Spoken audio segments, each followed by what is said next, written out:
Re sa le mo tone ya thuto ya motheo Enji Motshega o re ka kakaretso baithuti ba marematlou ba ngwaga wa 2022 ba tsweletse ka diperesente 80,1 ye ke kaonafalo ya diperesente 3,7 ge go bapetšwa le dipoelo tša ngwaga wa 2021.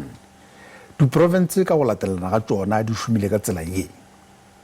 Free State e di goga pele ka diperesente 77,5 ye ke kaonafalo ya diperesente 2,6 ge go bapetšwa le dipoelo tša 2021. Gauteng e tšweletše ka diperesente 80,4 e le go kaonafalo ya peresente 1,6.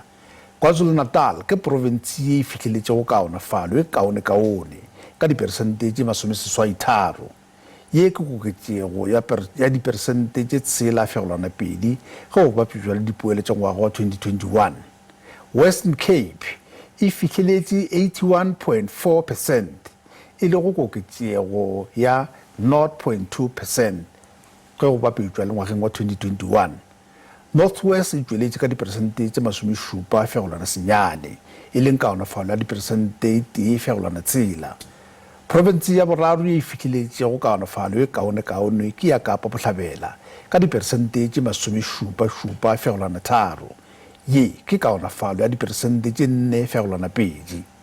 Mpumalanga e tšweletše ka diperesente 77,8 e leng kaonafalo ya diperesente 2,9. Province ya Kapa Leboa ka diperesente 74,2 e le go kaonafalo ya diperesente 2,7. Province ya Limpopo e maemong a bobedi go tše di fitlheletše go kaonafalo e kaone ka diperesente 72,1. Dipoelo tša diprovince di kaonafetše ka diperesente 5,3 ge di bapetšwa le tša 2021.